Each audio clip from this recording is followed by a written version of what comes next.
All right, let's dive in. We are about to get to the absolute peak of one of the most profound spiritual conversations ever recorded, the final teachings of the Bhagavad Gita. This is that incredible moment where Lord Krishna, after this long, deep dialogue, finally reveals his ultimate secret to the warrior Arjuna. I mean, that's a pretty big question, right? But it's exactly the one that Krishna is getting ready to answer. He's been guiding Arjuna through this huge crisis of faith, right there on a battlefield, and now he's about to deliver the final, most confidential piece of wisdom there is. Okay, so before Krishna just drops this ultimate secret, he first has to lay some crucial groundwork. And it all starts by answering a really fundamental question. Who is really in control? Now this is a total game changer of an idea. Krishna tells Arjuna that the divine isn't some force way out there in the cosmos. It's right here, inside the heart of every single living thing. And it's this divine presence that's, well, spinning the wheels of our lives, guiding us through the world like we're passengers on a giant, complex machine. So what is this machine, or this divine power he's talking about? The Gita calls it Maya. You can think of it like a powerful, cosmic virtual reality. It's an illusion that makes this temporary, material world seem like it's the only thing that's real. It's what keeps us strapped in and bound to the ride. So, if the divine is secretly pulling the strings from inside all of us, what's the next logical step? Well, Krishna's advice is immediate, and it's super direct. Just stop fighting it. Surrender. Surrender completely to that Lord who lives inside you. He says that through his grace, you'll find a kind of peace that is totally beyond this world, and you'll find a home that is eternal. Okay, so now that he's established that foundation, this idea of divine control and the need for surrender, Krishna starts to peel back the layers. He begins revealing knowledge that gets more and more and more secret. You know what's so fascinating here is Krishna's teaching method. It's so deliberate. He doesn't just dump all this wisdom at once. Nope. He guides Arjuna on this journey, this funnel of revelation, from secret knowledge to more secret knowledge, and finally, he prepares him for the most secret wisdom of all. And this is such a key moment. After laying out all this profound knowledge, Krishna doesn't order Arjuna around. He doesn't command him. He says, look, I've told you what I know. Now think about it. Really reflect on it. And then the choice is yours. Do as you wish. It just goes to show how incredibly important free will is on this path. But he just can't leave it there. The text says that it's out of this boundless love and compassion for his dear friend that Krishna decides, okay, I've got one more thing for you, the final, ultimate teaching.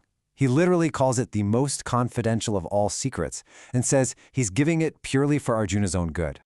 And so here we are. We have finally arrived at the very heart of the Gita's entire message. Krishna is about to deliver the most confidential knowledge, and it's a teaching that comes with both a profound promise and, well, a few important conditions. And here it is. It's a clear, four-step path of pure devotion. Always think of me, become my devotee, worship me, and offer your respect to me. It's a path of complete focus, mental, emotional, everything, on the divine, and the promise he attaches to it, it's absolute. Do this, Krishna says, and you will certainly come to me. I promise you this because you are so very dear to me. Now, what comes next is so significant, so monumental, that it actually has its own special name, the Karama Shloka. This literally means the ultimate verse. It's widely considered to be the single most important, most liberating instruction in the entire scripture. So what does this actually mean? It's a call for absolute, total surrender. When Krishna says to abandon all dharma, he means let go of everything else, all your other duties, your religious rules, all the different paths you think you should follow. Let it all go and simply take refuge in him alone. And in return, he gives the ultimate guarantee. I will personally free you from all sins. Do not be afraid. It's just an incredible promise of total freedom from fear. This knowledge is considered so powerful, so potent, that Krishna immediately lays down some ground rules. He says, look, this teaching should only be shared with people who are sincere, who are devoted, who are already engaged in some kind of service. It's not for people who are envious or who don't have faith, because they just wouldn't be able to handle its transformative power. Then Krishna really hypes up the act of engaging with this knowledge. He says just studying it is a form of worship in itself. Even just hearing it with faith can lead to liberation. But explaining this supreme secret to other devoted people, oh, that is on another level. He says that is the highest form of devotional service, and there is no one on earth dearer to him than the person who shares this message. So after this incredible escalating series of revelations, what's the result? I mean, how does this ultimate secret actually land with the confused, distraught Arjuna? Well, this final section shows us the immediate and powerful impact. After pouring out his heart and sharing the deepest wisdom of the universe, Krishna just pauses. He turns to Arjuna and asks him a very direct question. Have you heard me? Did you listen with a focused mind?